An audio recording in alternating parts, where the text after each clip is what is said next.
Happy Halloween, everyone. I am the vampire Geronimo.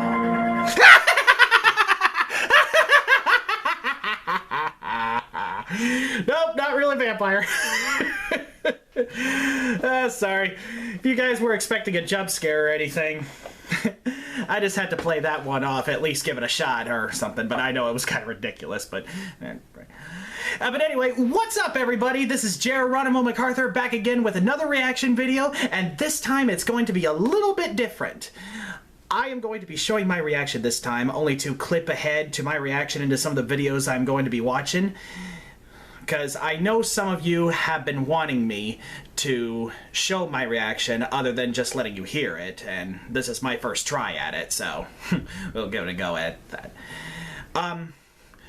This will be a Halloween tradition reaction video because I am going to be reacting to some scary videos on YouTube. And the videos I'm going to be reacting to is videos off of YouTuber Mr. Nightmare. Now, for those who do not know, Mr. Nightmare is a YouTuber that uploads these disturbing videos that will send you chills right down your spine. My kid cousins are a huge fan of his videos, and as soon as they got me into watching his videos, I couldn't stop watching ever since, and I figured this will be a perfect Halloween special reaction video. And we're going to be looking at, a couple of his recent videos that are off of Halloween as well. And he will very much appreciate, like we all do, that you all subscribe to him and turn on your notifications for his uploads. So I'm gonna go ahead and subscribe to him right now. There we go. And also turn on the notifications. Yeah, Alright, so be sure to look him up on YouTube, and I will see what I can do to leave a link down in the description so you guys can find his channel and you can subscribe to him there. So, let's get on with the reaction, shall we? So here are the recent videos he made. 3 true scary October stories and 4 bone-chilling true Halloween stories. Now, if I start jumping or anything or start squealing like a child, please forgive me. It's just, well, you know, I get chilled pretty easily. Just thought I'd warn you before we start the reaction. Oh, that's creepy. Story 1. For the month of October in 2016, I worked at Party City as a seasonal job. It was pretty hectic for the Halloween season, obviously. I got stuck with the night shifts on weekdays since I didn't have early classes. The location I worked at changed its closing hours on weeknights to 11 p.m. during the Halloween season. Oh, dang, I would not My shift would start usually at 5, and I'd work till close. The rush would die after 9, and after 10 there would hardly be anyone left in the store. I don't know about you guys, but I'm already getting creeped out because that's not how long I want to work on a night shift. Especially on weekdays. On my shift on the day in question, I started work at what was referred to as a costume grabber.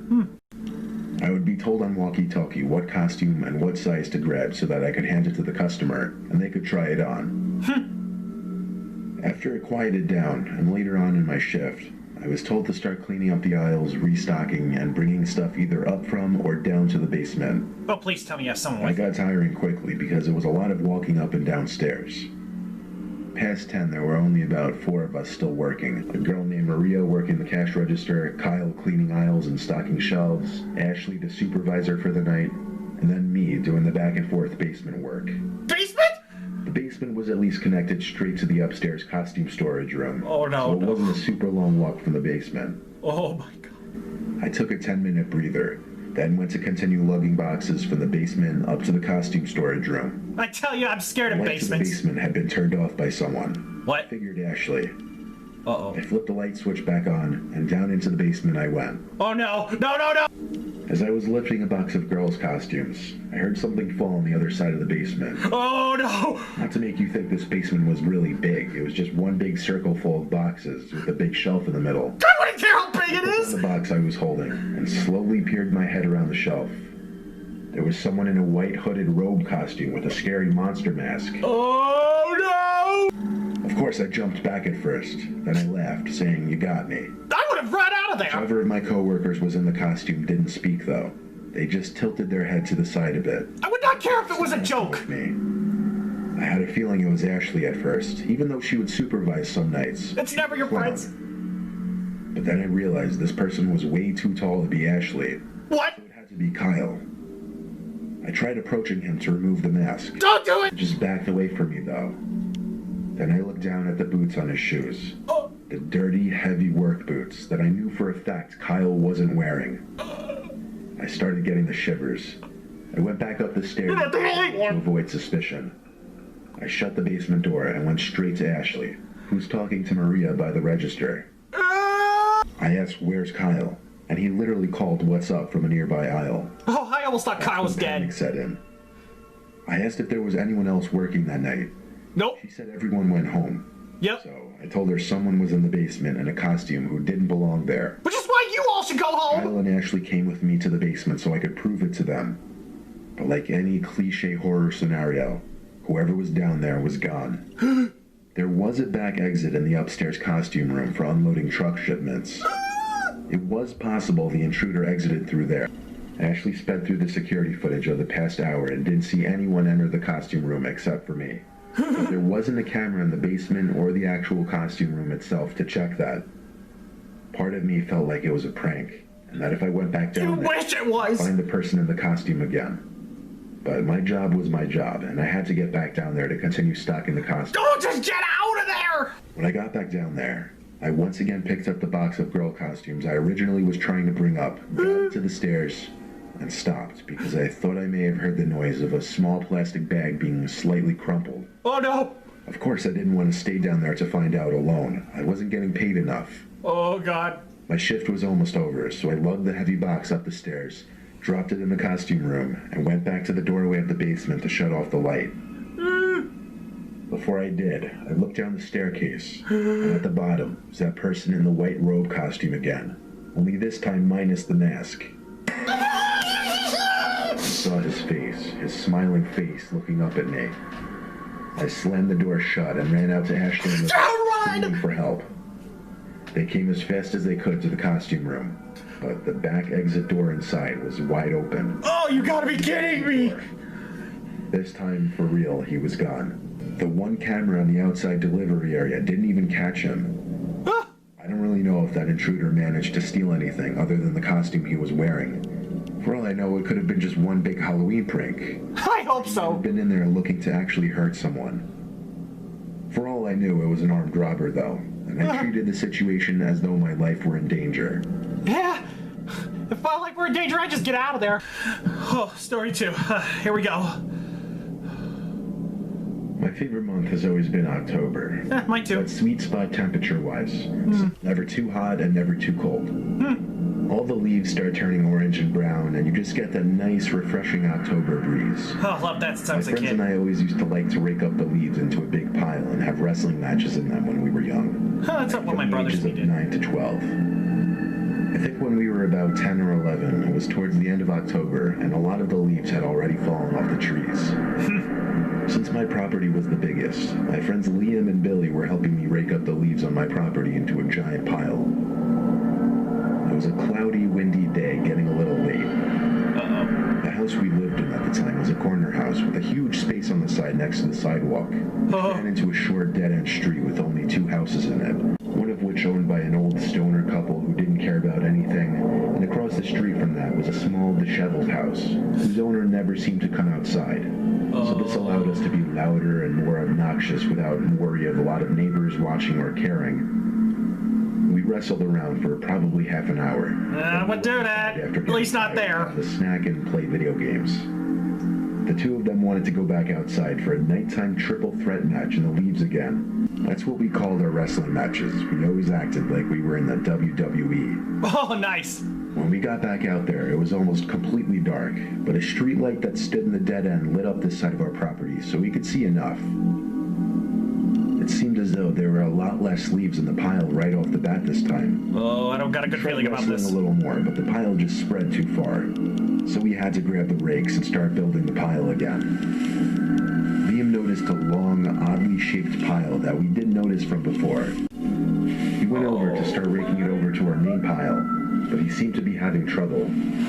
He shouted, "There's something under the leaves." Oh, get out! To help him brush some of the leaves off whatever was underneath.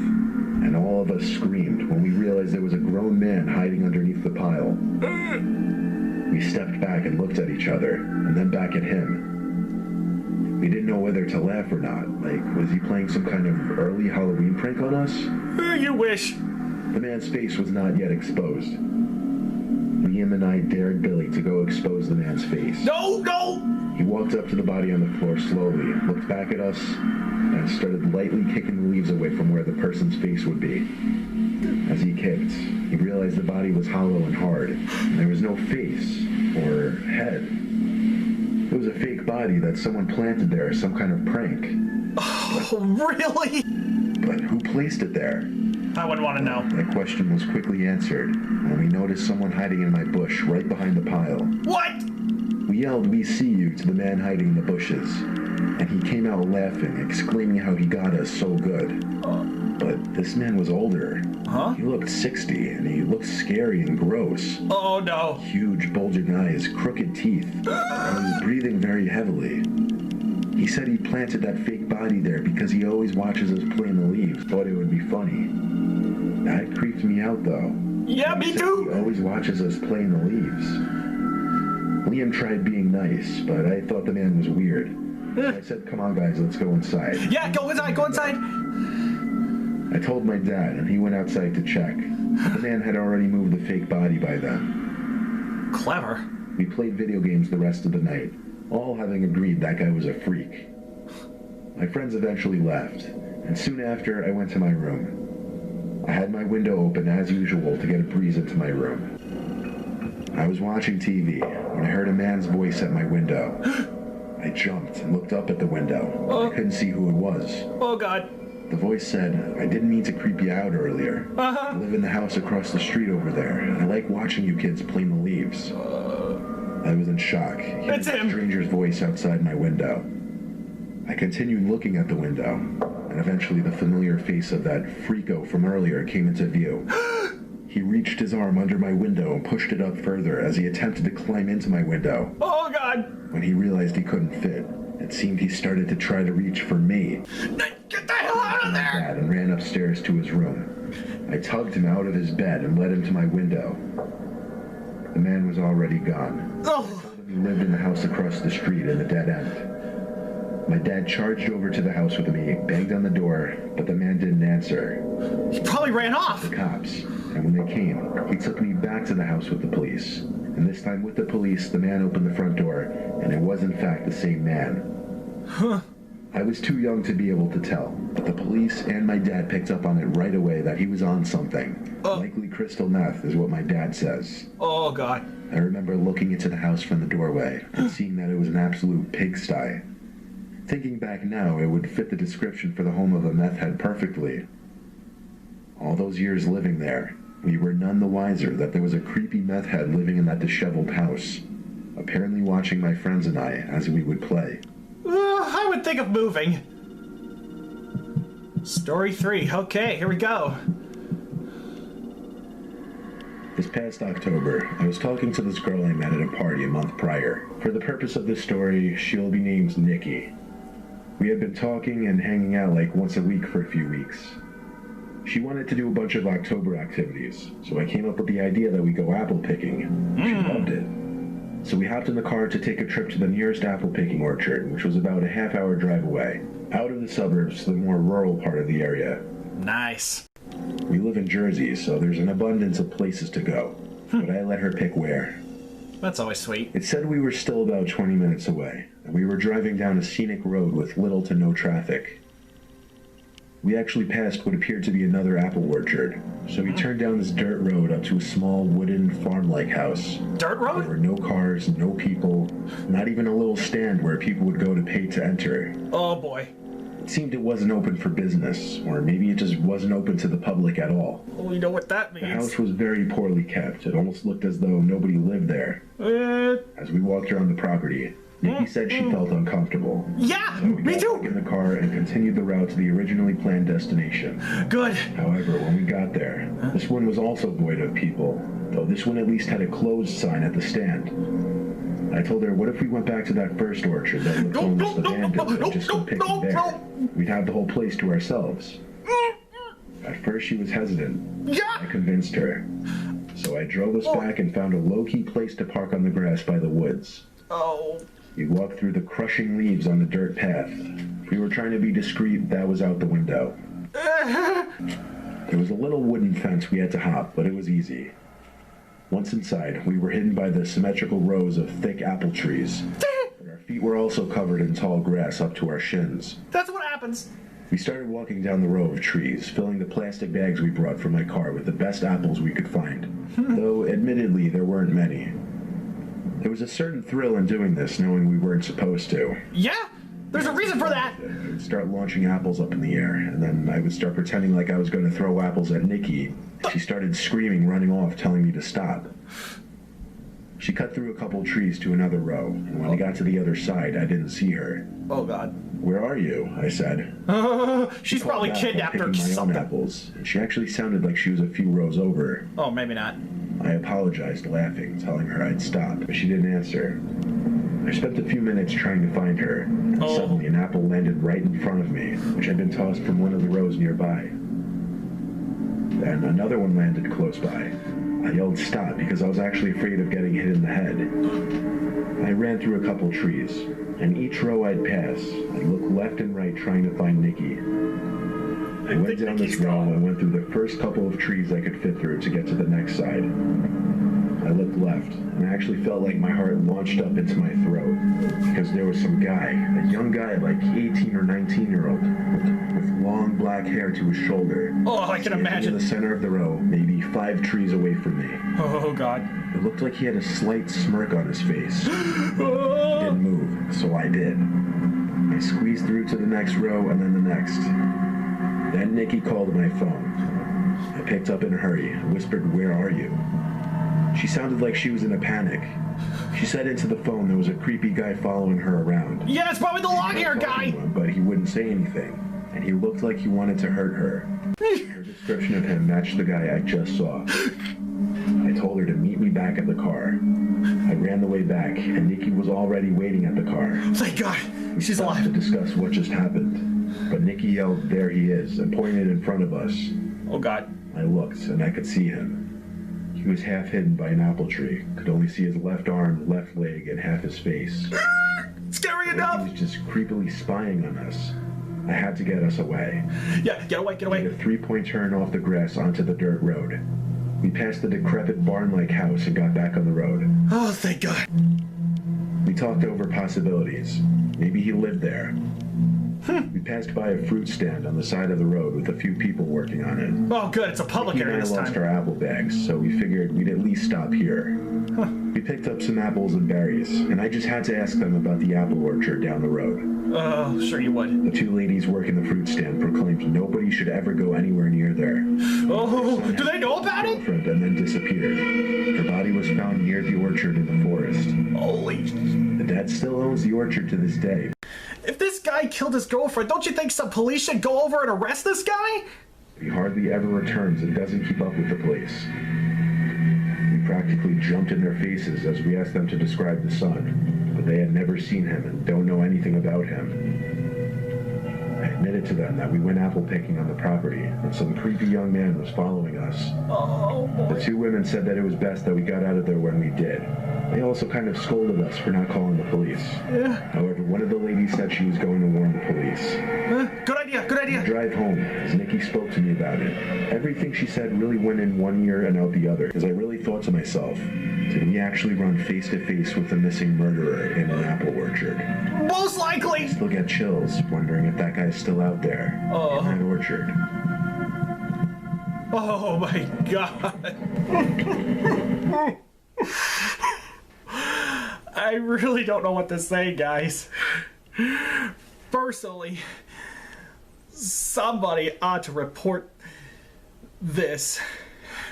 Like, if there is some crazy person out there stalking you, like either in the trees or the park or anything abandoned or something, yeah, you should always inform the police. Just right before you tell anyone else about it. It's really the smartest thing to do. But either way, there's a reason why you should never trespass into deserted areas or private properties, because you never know what they're really trying to protect us from. So, trust your instincts, guys, and stay safe, all of you out there, because I really don't want anything to happen to any of you. Okay, so, we're gonna watch Mr. Nightmare's other recent video, see what he's cooked up in that, and forgive me that I'm a little shaky. It's just those stories on that video just really shook me. Okay, this video is called 4 Bone-Chilling True Halloween Stories. So I'm pretty sure it's called that for a reason, so I'm gonna go ahead and click it. Halloween stories. Sorry if it's a little cut. Story 1. Here we go. Oh god, I'm so scared. My group of friends and I went to a local county haunted house attraction. Oh. It was by the edge of town. It opened every October of every year.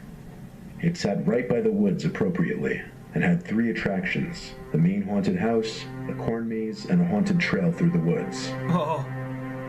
I guess I'll name my friends now. Rod, James, and Bud. That's not his real name, that's just his nickname. We started with the haunted house, which was decently high quality and had a few good scares. Then we made our way to the corn maze. It started out kind of slow, just a lot of turns through the corn we'd have to make. But then the scary antics began. A guy dressed as a freaky scarecrow man emerged from the corn and screamed at us, causing us to scream as well. Scarecrow? He started to chase after us and we ran.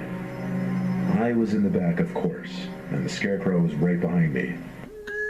Even knowing it's just a paid actor, you have this innate fear of something chasing after you where you just feel like you have to run away. Yeah, that's how I get sometimes. Through the thrill of running away through Scratch that all the time. I lost all of my friends. Oh! It seemed like all of us ran in different directions. Oh god. I lost the scarecrow man though, and got back to the trail between the crops. This is where the nightmare began. I called and yelled and screamed for my friends as I made wrong turn after wrong turn. They never called back. Oh god. In fact, it seemed there were no other visitors in sight. I had to finish the maze by myself. What choice did I have? I walked and walked for what felt like 20 minutes, and I heard bustling in the corn in front of me. I slowed my pace and kind of tiptoed past the noise. Oh god. But it was pointless. Something reached out from the corn and grabbed my wrist and squeezed it tight. I actually cried out in pain and yelled, "Stop, you're hurting me." I was actually in shock how hard this paid actor was squeezing my wrist. It's not an actor. And he tried pulling me into the crops. I didn't see who it was. I just saw his hand and arm, covered by a black coat sleeve and black glove. I yanked myself out from the grip and backed away as the actor came out from the crops into the path. He was wearing a heavy winter coat, black jeans, and a blank black face mask. I didn't know what the costume was supposed to be, but I literally yelled, "Go fuck yourself, you actually..." He started running at me, and naturally I turned and ran as fast as I could through the corn to lose him. I yelled back, "I'm reporting you," and I quickly lost him. After 5 minutes of running straight through the corn as opposed to following the maze of trails, I came to the edge of the maze and went to find an employee. I reported the actor to the employee, saying he used way too much force to the point that my wrist actually hurt. The employee said he wasn't sure who was wearing the specific costume I described, but that he could be some gangster. I thanked him, and then I looked at my phone. I had a missed call from James. I called him back to ask where the 3 of them were. He said they tried finding me, then they gave up and went to the haunted trail in the woods. You hate when your friends do that? I said I'd meet them and hung up. I walked over to the start of the trail, where they had the Halloween ambiance blasting through a bunch of speakers placed throughout. I stepped into the woods, feeling like I was the only one around besides my friends. Oh god. I tried playing catch-up to my friends, when I stopped in my tracks after spotting him again, walking the path. It was the guy in the coat and black mask. He didn't even give me time to react or say something. Right away, he started legit charging full speed at me. Holy! I turned right and ran into the woods, expecting to lose him easier. This time I called back, "I'm calling the police." I wasn't actually, but I thought that might get this guy to just leave me alone. Probably should call the police! I ran deeper into the woods until I didn't hear him chasing me anymore. Then I sat down on the root of a tree to catch my breath. He's still nearby, I know it. I had time to think. And one of my thoughts was, did that guy really follow me from the corn maze to here? Then I heard footsteps approaching. Oh. And of course, at that exact moment, my iPhone started ringing. I silenced my phone. But now the footsteps had stopped. I pushed myself up off the root quietly and leaned to the side to get a view past the tree. It looked clear. I started to run back towards the path of the attraction and immediately spotted him to my right. Oh, God! I said to myself, fuck it. I stopped and told him I'm suing the place because of him. But he didn't stop running at me. He got to me and pushed me to the floor. I didn't expect it. I was once again in shock. I got back up as fast as I could before he could get on top of me and booked it. Oh boy! He chased me, but when I got back to the path towards the entrance of the attraction, he stopped and turned around. Turned around? I went straight to the little front office shack and asked for a manager. Some older guy greeted me, and I told him about the guy who was chasing me and attacking me. The man said they didn't have any actors wearing that specific attire, so he called the police, and eventually I got my friends to meet me where I was. Oh, good. I stayed to describe the happening to the police when they showed up. I didn't have any marks to show them, but they still took a report and the place was closed for the night. We all went home after that. I haven't been to any haunted attractions ever since. I probably would quit going to attractions myself if that happened to me. I mean, my God, these stories just get scarier and scarier every time. Oh, here we go, story two.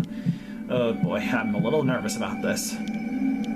The year I turned 13, my friend invited me and 2 other friends to stay at his house on Halloween night. Huh?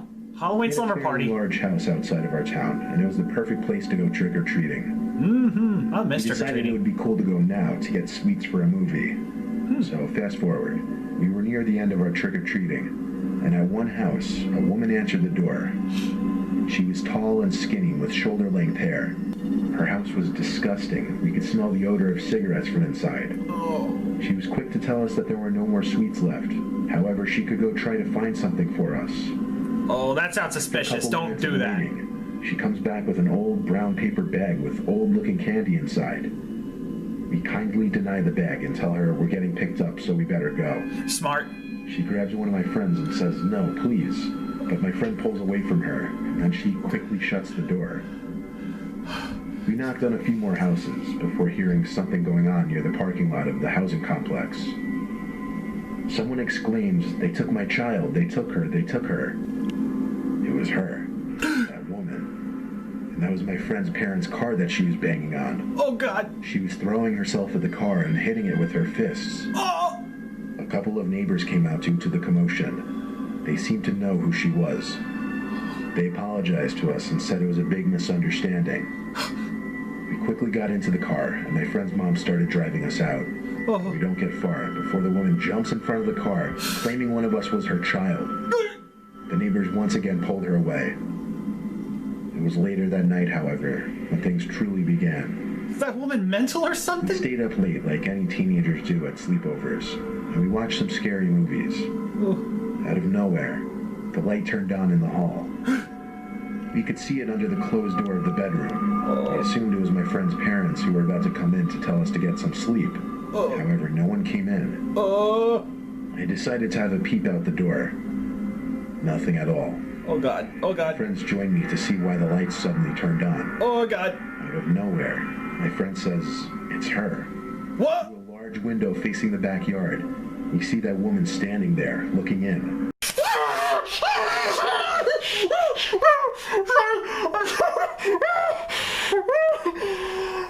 sorry, guys. I have to react for a minute. I'm sorry.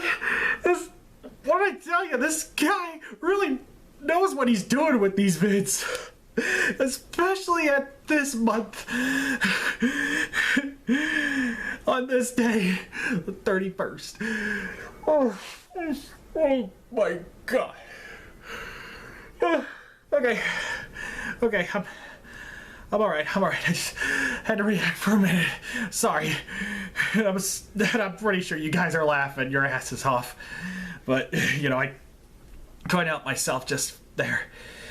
Alright, let's get back to it. The second she saw us stare at her, she ran away. Disturbed by this, we came back inside the bedroom and locked the door. Good. We were obviously quite shaken up by this. Who is she? What does she want? Probably to kidnap you or something. Nervous, on high alert. However, we eventually did somehow manage to fall asleep. That morning, my friend's mom told us the situation at the housing complex shook her up so much that she thought she had seen that woman standing over her bed in the middle of the night. Oh, God. My friends and I never even told her we saw that woman at the house that night. Which led us to wonder, what if, just maybe what if, that woman actually was inside the house that night? I don't even want to imagine if she was. Story 3, okay. What is this guy? Hey, that's a nice house. Halloween was on a Wednesday, and because of that, I was home alone. My dad works nights, and my mom was staying with her sister because our parents weren't getting along at the time. My sister was away at college, so it was just me, left to provide for the trick-or-treaters. That's kind of like me. me. He bought a couple bags of Kit Kats and told me he expected them empty by the end of the night. I don't know why, but my dad takes Halloween seriously. I didn't get home from classes until around 6. So it was already dark, and the kids were out in droves. The second I dropped my bag on the couch, the bell rang. That went on for some hours. I was getting homework done later on in the night when the trick-or-treaters had mostly gone home. It was sometime past 9, though. I remember that much, and the doorbell rang once more. It was the first time in over half an hour. I went to open the door with a near-empty bowl of Kit Kats, expecting some kids. But instead, it was just this lone guy, maybe 35 years old. He waved at me with a neutral expression on his face. I didn't open the storm door. I kind of just watched him, ready to shut the door on him. He stopped waving, then reached for the handle to the storm door and pulled it open. At that moment, I slammed the door shut in his face and locked it. Oh. I texted my family group chat that some old guy just tried opening the door. My dad joked that if he does it again, go outside and teach him a lesson. Oh. I decided that was it with opening the door for the night. Oh. I went back up to my room to finish my homework. Soon, I heard yelling coming from outside. I lost my patience and eventually got out to see what was going on. Oh, I wouldn't. I slid open my window and looked out. And there was that man again down below, looking up at my window, shouting at me. He was mainly yelling that he needed help finding his son. I didn't believe him for a second. I wouldn't either. My family again. My dad just said, ignore it, he'll go away. Or you could just freaking call the police and report that some man is trying to break into your house, because it seems like that's what he's trying to do, really. I left my room and shut off the light so that he'd go away. Then I went to the basement, which had no windows. I hung out down there to do my work, and all was quiet for a while. Then, flick, the power went out. My initial thought, I ran outside, tinkered with the electric box outside of the house. I stayed in contact with my family the whole time. After a few minutes, I heard the floorboards creaking above my head. Oh boy. Someone, as if I couldn't guess who, was inside the house. Oh, it's the man. My mom and dad and sister all texted me to call the cops. Yeah. I stayed put in the basement because it was the safest place at this point. The cops were en route. All I had to do was wait. The basement door then opened. Oh, I stepped down the stairs. Oh, God. Halfway, though. Even without power, a little bit of light from the upstairs poured into the basement, enough for me to see his legs. He was standing on the middle step of the staircase. And I swear, he just stood there for like 2 minutes. I heard him mumbling stuff. I wouldn't even pretend I could understand any of it. After the longest, most painfully uncomfortable moment of my life, the man said into the basement, "I can see you." The whole time, his legs were actually facing me. Was he actually looking at me that whole time? Still, I didn't move, nor did he. He continued to stand there until there was a bang at the front door. Then he walked up the stairs, shut the door, and I heard creaking above again. I waited 20 seconds before running upstairs to the front door. By that time, it seemed the man had left my house, because the cops couldn't find him, even with my help. Stupidly, I left the back door unlocked, and he simply let himself in. As for the power, he messed with the electric box outside, as I predicted. I don't know if he did this on Halloween intentionally, or if it was just a coincidence, but something was wrong with that man. He didn't belong out in the streets. Yeah, clearly. Oh god, story 4. Oh god. Oh, jeez. I'm literally scared right now. I'm totally scared. I'm sorry if I sound a little silly right now, guys. I just... Mr. Nightmare here really knows what he's doing on these vids, so... let's just wrap up this reaction and see what this has got. Halloween night. I don't know what year it was, but it was probably like 4 years ago, and it was a Saturday. I'll keep this short and to the point. My friend Tanner and I were set on doing something scary that night, and that ended up being a visit to the abandoned house way up the road from our campus. No. It was at the top of the hill, and some students referred to it as the Blair Witch House, simply because it sat all by itself on an enclosed property, and it had been abandoned for years. So, come 10 o'clock, Tanner drove us all the way up the road and parked his car in the dirt outside of the property. We walked up the hill to the house, and even just seeing the unlit house standing in the dark gave me goosebumps. Me too. We both came with backpacks full of tools, like flashlights, knives just in case, and he even brought a crowbar. Surprisingly, he didn't need it though, because the front door was already cracked open. This is where the flashlights came in, because of course the inside was as dark as it gets. Of course. The house seemed to be scrapped for just about everything, because nothing was left except junk. That's how it always starts. Exciting. Then there was a thump from upstairs. Tanner and I looked at each other, and we agreed to go upstairs and check it out.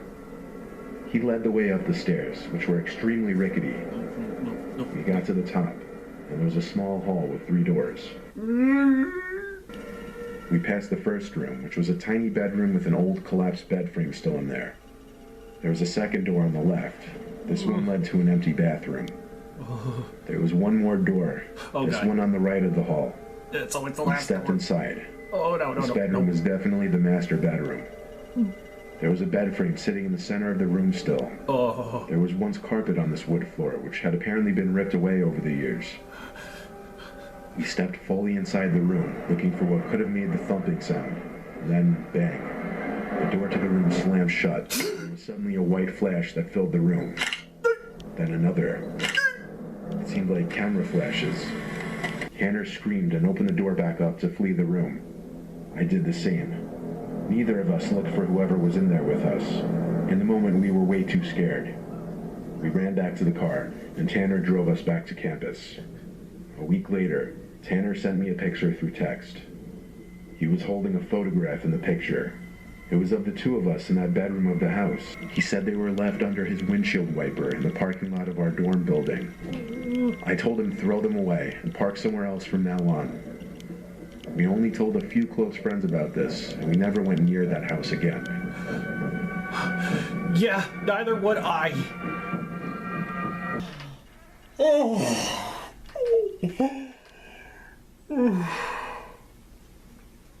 What can I say?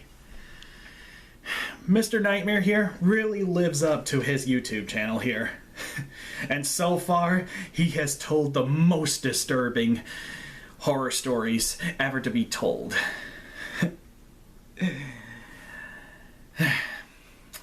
And, well, I have to give him credit for that because as you guys joined me during this reaction, it really, really has lived up to its reputation.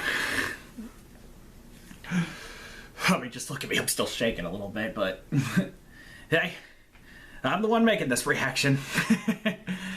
But anyway, thanks for watching my video, guys. If you enjoyed it, please like, comment, and subscribe, and turn on your notifications for more videos. And in gratitude, I will be more than happy to subscribe right back and turn on my notifications as well.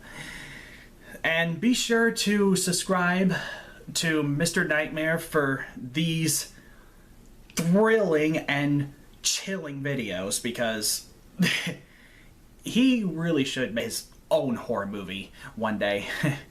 Anyway, thanks again, guys. Love y'all so much, and I will see you all in the next video.